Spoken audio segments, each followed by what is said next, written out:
현대 그리스도인들의 신앙생활 가운데 신앙의 성숙을 가로막고 젖먹는 가장 위험한 요소가 있다면 저는 인본주의와 편의주의라는 생각을 해봅니다. 인본주의적 신앙이 무엇이냐? 신앙생활을 하기는 하는데 모든 것이 나 중심, 나를 위한 것입니다. 하나님의 나라, 하나님의 비전은 온데간데 없이 온통 내가 누리고 취할 자기 중심적이면서 현세적인 축복만이 그 중심에 있는 것이죠.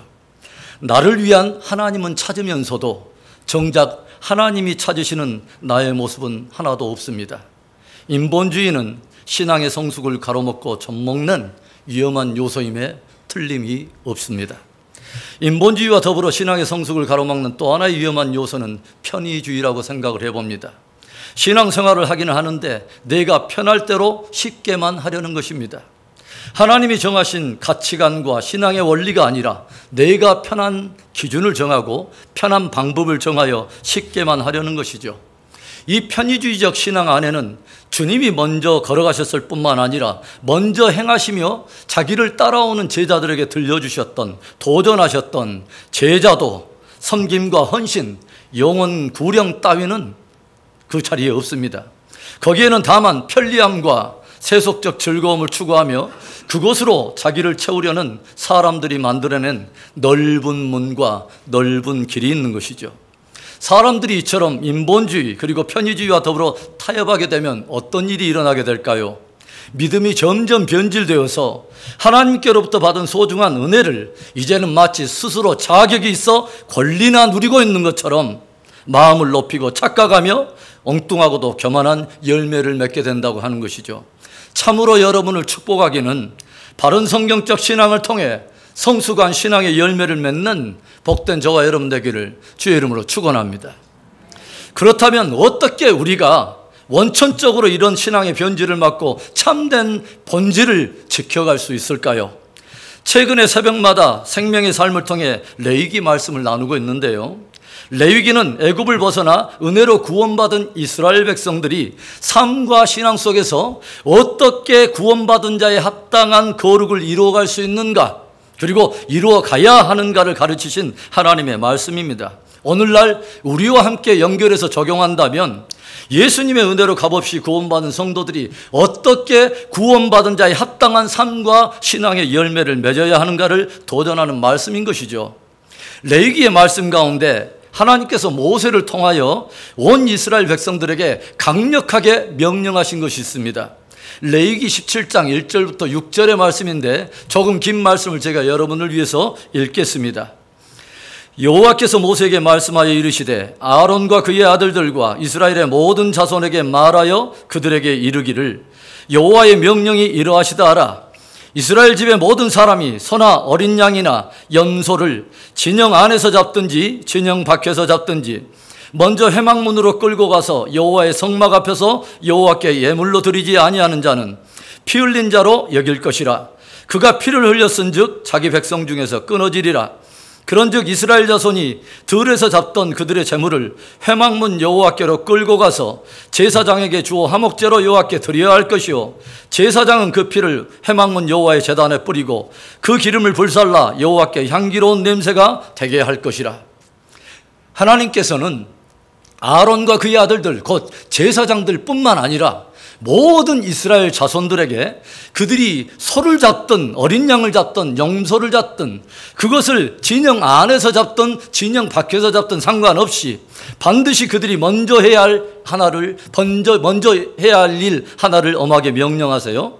그것은 저들이 반드시 먼저 그것들을 회막문으로 끌고 와야 하며 제사장은 그 피를 회막문 여호와의 제단에 뿌려야 한다는 것입니다. 그리고 이 규례를 어긴 자는 하나님의 백성 가운데 끊어지리라 경고하고 계세요. 이스라엘 백성들이 잡고자 하는 것이 소든지 어린 양이든지 염소든지 할 것 없이 진영 안에서든 진영 밖에서든 상관없이 제 멋대로 편의대로 정하여 잡아서는 안 되고 먼저는 반드시 그것들을 회막문으로 끌고 와서 그 피를 제단에 뿌려야 한다는 것입니다. 그리고 이 규례를 어기는 자는 하나님의 백성 가운데서 끊어지리라 말씀하세요.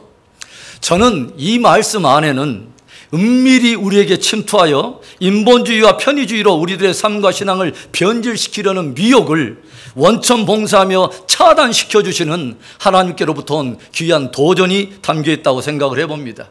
무엇을 잡으려고 하든 또 어디에서 잡으려고 하거든 상관없이 먼저는 반드시 그것들을 회막문 앞에 끌고 와 피를 제단에 뿌리라는 것입니다. 하나님 없는 이방 민족이라면 몰라도 진짜 하나님의 은혜로 구원을 받은 백성이라면 반드시 이 규례를 따라야 할 것을 엄히 명령하신 거죠. 제가 방금 읽었던 레위기의 좀 장황한 이 말씀을 짧은 한 절로 정리하고 있는 말씀이 우리가 읽었던 시편 118편 27절의 말씀인데 다시 한번 한 목소리로 읽어보겠습니다. 여호와는 하나님이시라. 그가 우리에게 빛을 비추셨으니 밧줄로 절기 제물을 제단 뿔에 맬지어다.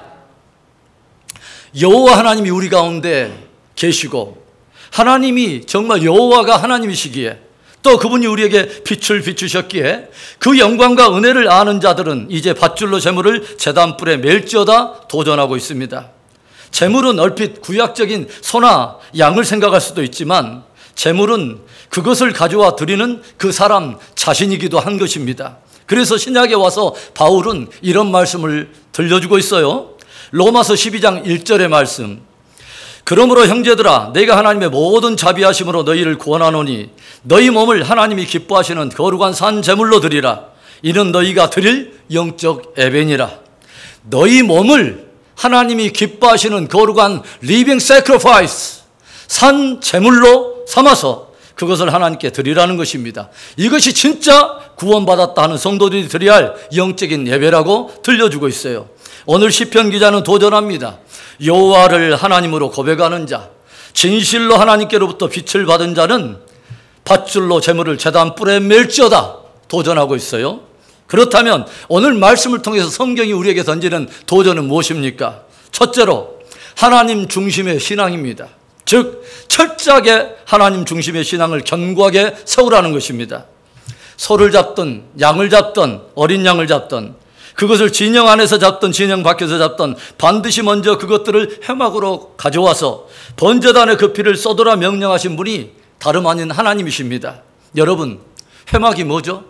회막은 하나님이 임재하시는 바로 그분의 집, 즉 성막인 것이죠. 그래서 제물을 먼저 회막과 제단 앞에 가져오라고 하는 것은 비단 장소에 관한 문제가 아니라 바로 하나님 앞에 가져오는 것을 의미하는 것입니다. 범사의 하나님의 주권을 인정하는 하나님 중심의 신본주의적 신앙을 도전하고 있는 것입니다. 바울이 성도들에게 무엇을 도전하고 있습니까? 너희가 먹든지 마시든지 무엇을 하든지 다 하나님의 영광을 위하여 하라 도전하고 있어요. 먹는 일이든 마시는 일이든 무슨 일을 하든지 그것을 진영 안에서 하든 진영을 떠나서 하든 하나님의 성도들은 반드시 하나님의 임재 앞에서 하라는 것입니다. 이것을 먹는 일이 과연 하나님께 영광이 될 것인지 오히려 그 영광을 가리게 될 것인가 그 문제를 하나님께 가져와서 먼저 여쭤보라는 것입니다. 내가 이 일을 하는 것이 과연 하나님께 영광이 될지 혹 내가 영광을 받으려고 하는 것은 아닌지 한 번쯤 가늠해 보라는 것이죠. 내가 여기를 출입하는 것이 과연 합당한지 합당치 못한지를 하나님의 임재 앞에서 결정하라는 것입니다. 여러분, 하나님의 사랑을 받고 그분의 큰 은혜의 빛을 받았기 때문에 이제 마치 겉빛 불린 망아지처럼 사는 것이 결코 아니라는 것이죠. 진실로 그 사랑을 진짜 알기에 진짜 그 빛을 받았기에 그 은혜와 영광을 알기에 이제는 나를 제물로 삼아서 회막문에 나아가며 그분의 제단 뿔에 내 삶을 매는 것입니다. 모든 범사의 하나님의 주권을 인정하며 하나님 중심 신앙으로 나의 신앙을, 나의 삶을 재구성하는 것이죠. 이것이 바로 진짜 은혜 받은 자에 합당한 모습이라고 하는 것입니다. 사람은요, 무엇에 자기를 매느냐에 따라 그것이 그 사람의 인생을 끌고 가는 진짜 주인입니다.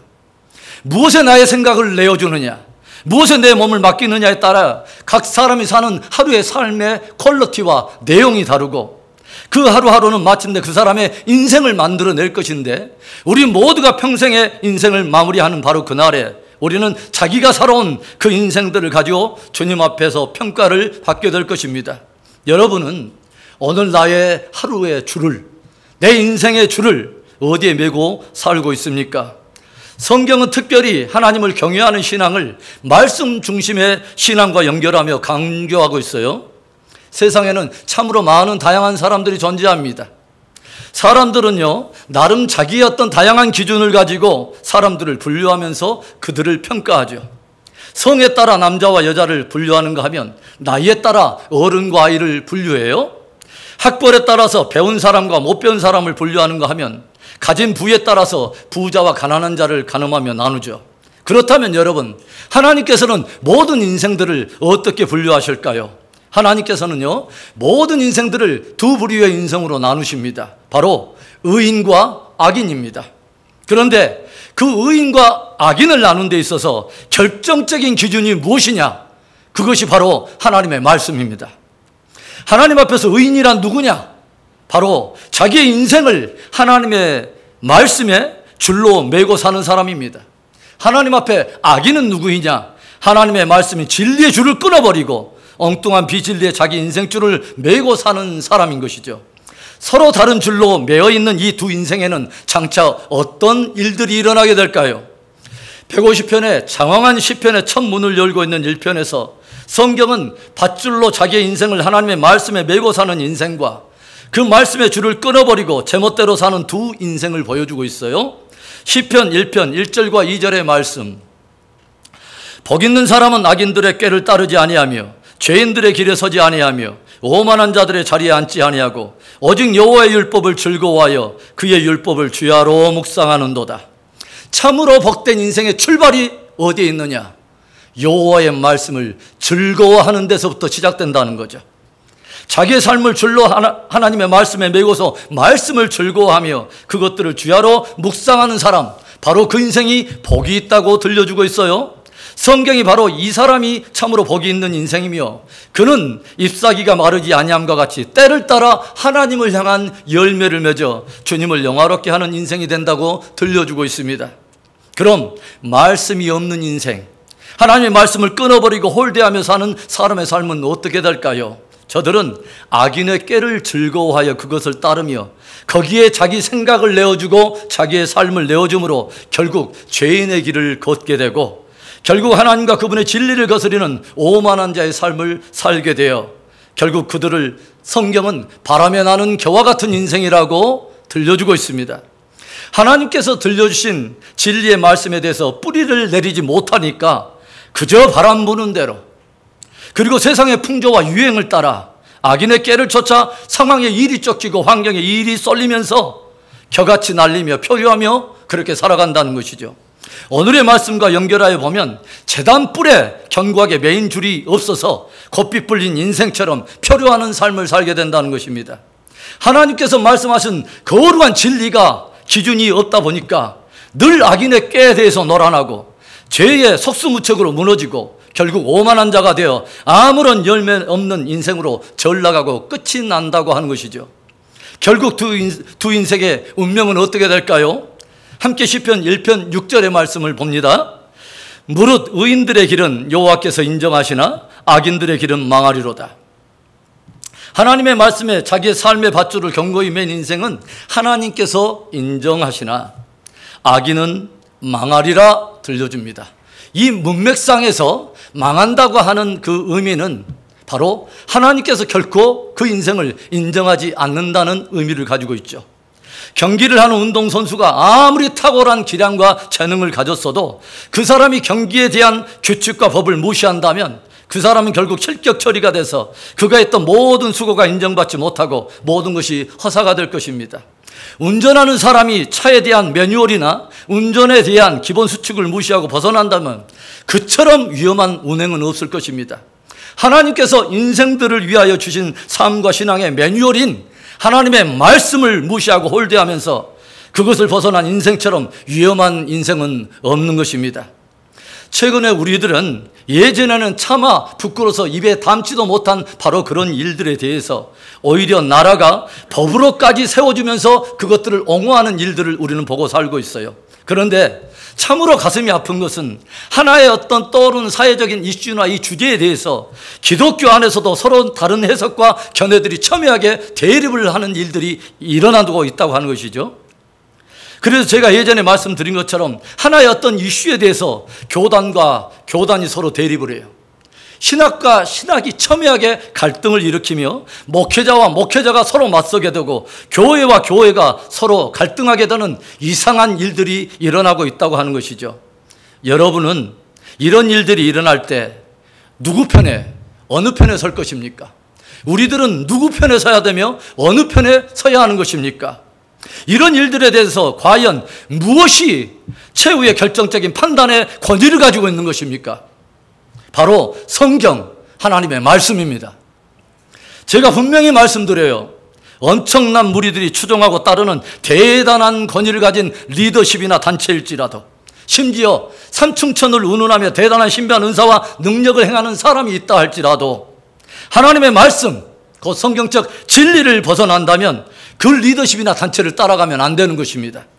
그것이 엄청난 세대의 풍조가 되고 그것이 흐름이고 대세일지라도 성경에서 벗어난 진리에 대해서는 따라가면 안 되는 것입니다.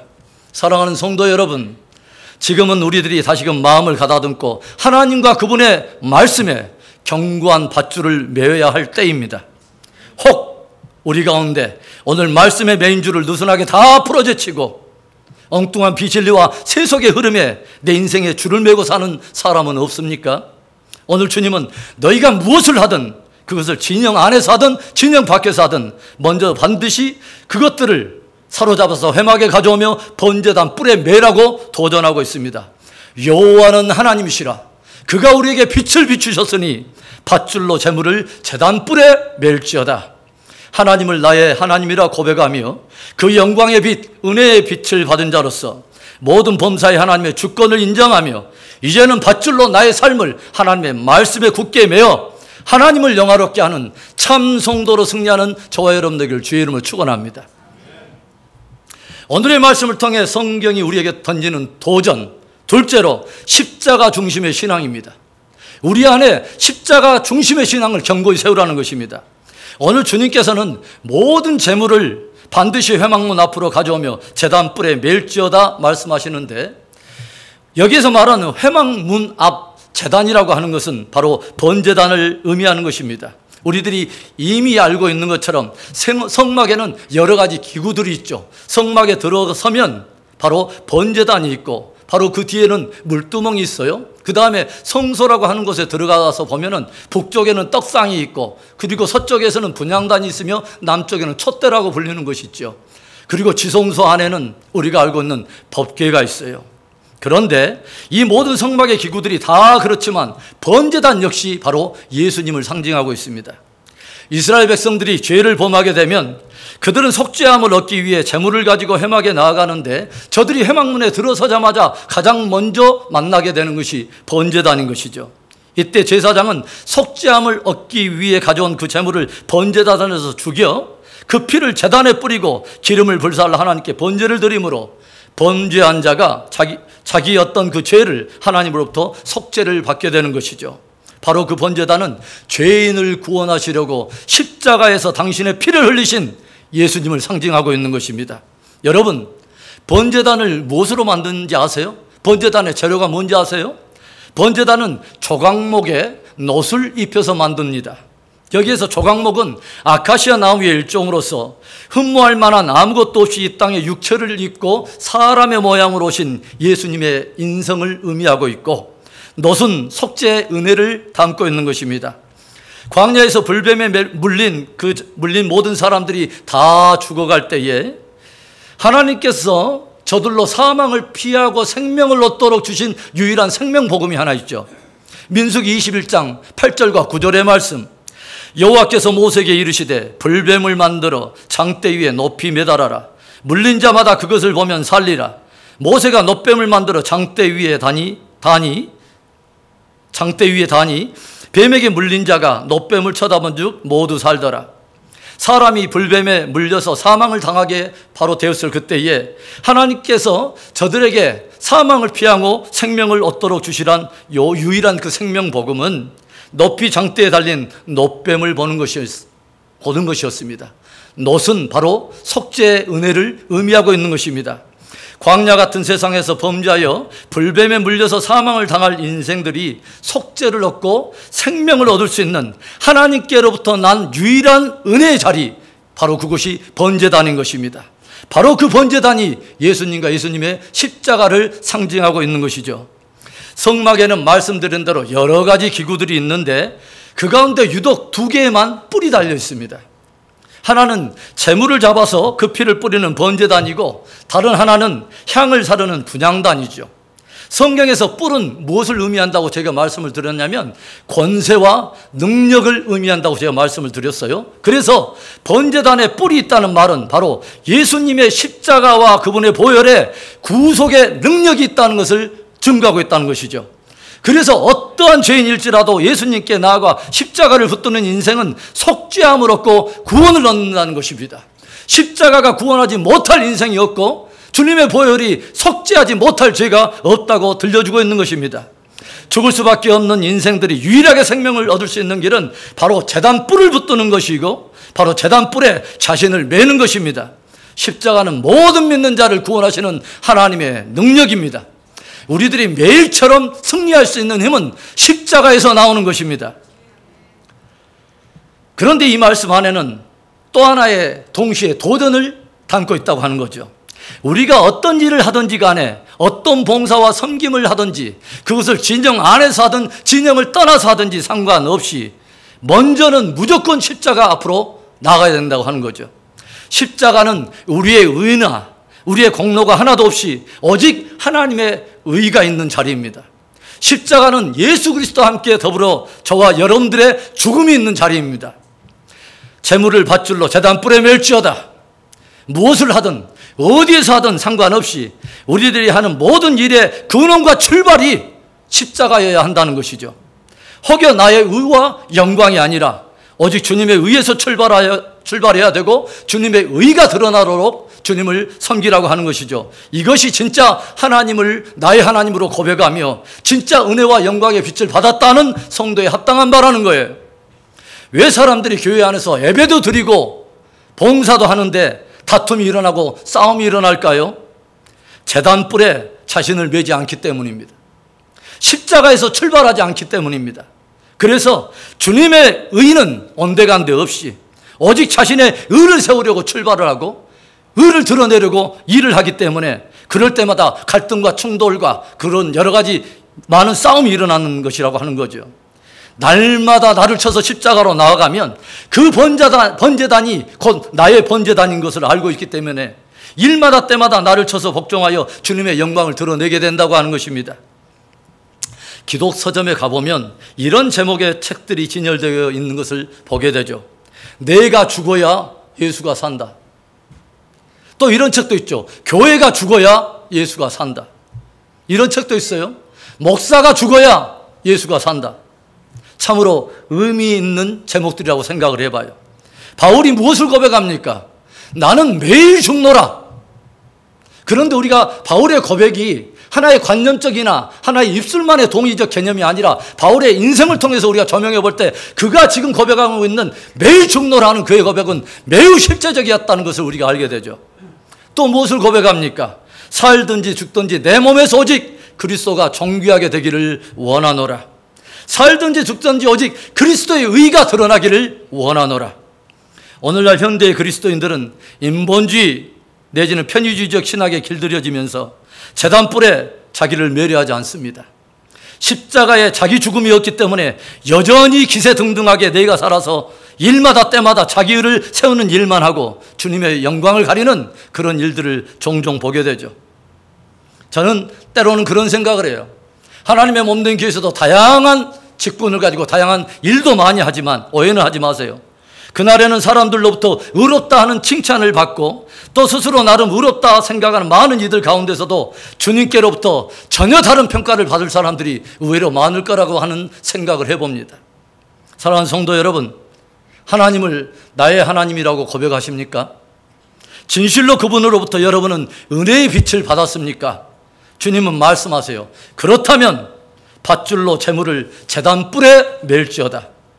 오직 예수님의 십자가가 저와 여러분이 하는 모든 일의 동기가 되고 기초가 되고 방향이 되고 능력이 되는, 그래서 주님의 의만 드러내는 참 믿음의 성도 되기를 주님의 이름으로 축원합니다. 오늘 말씀을 통해서 성경이 들려주는 도전 마지막 세 번째, 예배와 교회 중심의 신앙입니다. 예배 신앙, 교회 중심 신앙을 견고히 세우라는 것이죠. 여러분, 회막이 뭐예요? 그것은 구약의 제단이면서 동시에 구약의 한 교회라고 말할 수 있는 것이죠. 하나님께서는 애굽에서 벗어나 홍해를 건너 구원받은 이스라엘 백성들로 하여금 회막을 중심으로 머물게도 하시고 회막을 중심으로 전진하게도 하세요. 그러니까 늘 회막은 구원받은 그 백성들의 한 중심에 있었다고 하는 거죠. 마찬가지로 우리들이 하나님의 사랑과 예수님의 십자가의 은혜를 경험한 이후에 제물이 되어서 가장 먼저 주를 섬겨야 할 것이 바로 예배의 자리이며 신앙 공동체인 교회입니다. 여러분, 왜 성경은 계속해서 우리에게 예배를 강조하고 있다고 생각하십니까? 예배를 통해서만 하나님의 영광을 볼 수 있기 때문에 그래요. 예배를 통해서 하나님의 은혜와 능력과 축복이 풀어지기 때문에 그렇습니다. 그래서 하나님의 영광을 맛봐야, 예배를 통해서 하나님의 은혜와 능력의 충만함을 받아야 죄를 이기고 세상을 이기고 나를 이기고 모든 거짓, 모든 세력을 이길 수 있다고 하는 것이죠. 그래서 우리에게 가장 먼저 일어날 것이 바로 예배의 부흥이며, 한 사람에게 진짜 예배가 회복되면 모든 것에 부흥이 일어납니다. 창세기 34장에는 야곱의 가정이 처한 최고의 위기를 기록하고 있어요. 밧단 아람에서 돌아온 야곱의 가정이 예서를 만난 후에 세겜이라고 하는 마을에 도착하게 되는데, 이때 야곱의 막내딸 디나가 세겜 여인들이 어떻게 째를 내고 단장하며 사는가 궁금해서 그 도시의 이곳저곳을 돌아다니다가 그 도시를 다스리는 추장의 아들에게 겁탈을 당하는 사건이 기록되어 있죠. 그러자 야곱의 둘째 아들인 시므온과 셋째 아들 레위가 할례를 빙자하여 저들과 거짓 언약을 맺은 후에 할례로 인해 저들이 최고의 고통을 당하고 있을 때 무리들을 이끌고 가서 세겜 족속의 모든 남자들을 칼로 도륙해 버리는 사건이 일어납니다. 그런데 일이 큰 화근이 되어서 가나안 모든 족속이 외부에서 들어온 이 야곱 일가를 치려고 힘을 합하여 저들을 쪼여오면서 야곱 일가는 말 그대로 최대의 위기를 맞이하게 됩니다. 그런데요, 이때 갈팡질팡하며 사면초가의 그 상황 속에서 크게 두려워하며 어찌할 바를 몰라는 야곱을 찾아와서 하나님이 들려주시는 말씀이 바로 이거예요. 창세기 35장 1절과 2절의 말씀. 하나님이 야곱에게 이르시되 일어나 베델로 올라가서 거기 거주하며 내가 내 형 예세의 낯을 피하여 도망하던 때에 내게 나타났던 하나님께 거기서 제단을 쌓으라 하신지라. 야곱이 이에 자기 집안 사람과 자기와 함께 모든 자에게 이르되 너희 중에 있는 이방 신상들을 버리고 자신을 정결하게 하고 너희들의 의복을 바꾸어 입으라. 야곱의 일가가 진멸된 위기에 처해 있는 바로 그때 하나님께서 저들에게 주신 유일한 말씀은 베델로 올라가서 거기에서 단을 쌓으라는 것입니다. 여러분, 베델의 의미가 뭐죠? 하나님의 집, 회막, 성막, 똑같은 영적인 뉘앙스입니다. 바로 하나님의 집에 올라가서 예배단을 쌓으라는 것이죠. 회막에 올라가서 제단 뿔을 붙들라는 거예요. 그러자 야곱이 모인 모든 가족들에게 명령을 내립니다. 너희는 너희 가운데 있는 모든 숨겨진 이방의 신상들을 다 버리고 자신을 정결한 후에 너희들의 의복을 바꾸라. 그리고 이 명령에 온 가족들이 신상들을 버리고 스스로를 정결케 하고 의복을 바꾼 후에 함께 베델로 올라가서 하나님께 단을 쌓는데, 성경은 이 모든 사건의 결론을 이 말씀으로 들려주고 있어요. 창세기 35장 5절의 말씀 함께 읽어볼까요? 그들이 떠났으나 하나님이 그 사면 거울들로 크게 두려워하게 하셨으므로 야곱의 아들들을 추격하는 자가 없었더라. 여러분, 예배가 회복되면 거기에는 하나님의 은혜와 능력이 풀어집니다. 예배가 회복되면 삶의 영역에 생각할 수 없는 돌파가 일어납니다. 이것이 예배에 담으신 하나님의 놀라운 신비와 축복의 비밀이에요. 여러분의 삶에 먼저는 예배의 부흥이 일어나는 은혜가 있기를 축원합니다. 구속받은 백성들의 한 중심에 회막이 있는 것은 예배 중심의 삶과 더불어서 교회 중심의 신앙을 또한 의미하고 있어요. 구속받은 백성들 안에 예배와 함께 먼저 헌신해야 될 아주 중요한 영역이 바로 교회 중심의 신앙인 것을 우리에게 가르치고 있는 것이죠.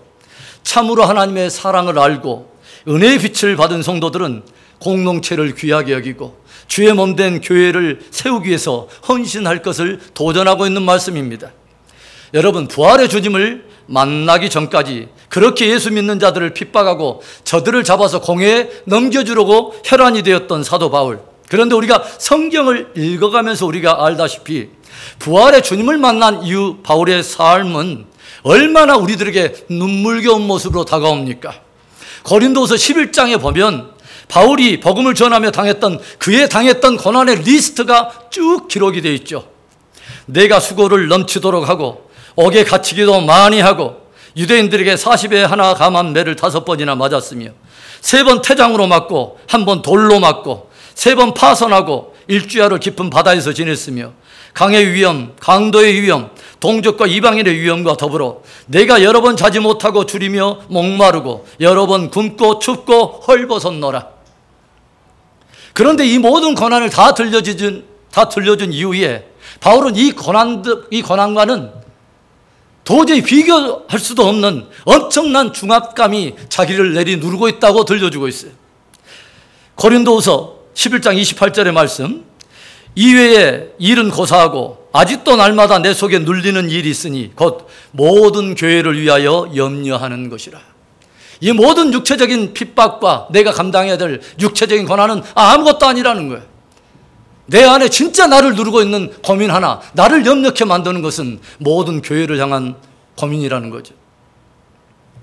그런가 하면 그가 복음을 전하며 옥중에서 기록한 서신 가운데 하나인 골로새서에서는 이렇게 고백하고 있어요. 골로새서 1장 24절의 말씀, 나는 이제 너희를 위하여 받는 괴로움을 기뻐하고 그리스도의 남은 고난을 그의 몸된 교회를 위하여 내 육체에 채우노라. 주의 몸된 교회가 견고히 서기까지, 그리고 연약한 공동체가 아름답게 견고히 서기까지 그리스도의 남은 고난을 그의 몸된 교회를 위하여 내 육체에 채우노라. 하나님의 사랑을 받고 은혜의 빛을 받은 성도들에게 주님은 말씀하세요. 밧줄로 재물을 제단불에 맬지어다. 늘 교회를 사랑하며 여러분 까닭에 공동체가 든든히 세워지는 은혜가 있기를 축원합니다.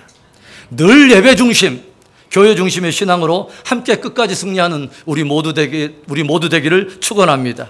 오늘 저는 시편 118편 27절의 말씀을 저와 여러분의 신앙을 담아 선포하면서 설교를 마치려고 합니다. 우리 함께 크게 우리 선포하듯이 이 말씀을 함께 읽겠습니다. 여호와는 하나님이시라. 그가 우리에게 빛을 비추셨으니 밧줄로 절기 제물을 제단불에 맬지어다. 여호와는 나의 하나님이시라. 그가 나에게 복음과 영광의 빛을 비추셨으니 이제는 밧줄로 나를 제물 삼아 제단불에 매리라. 기도하겠습니다.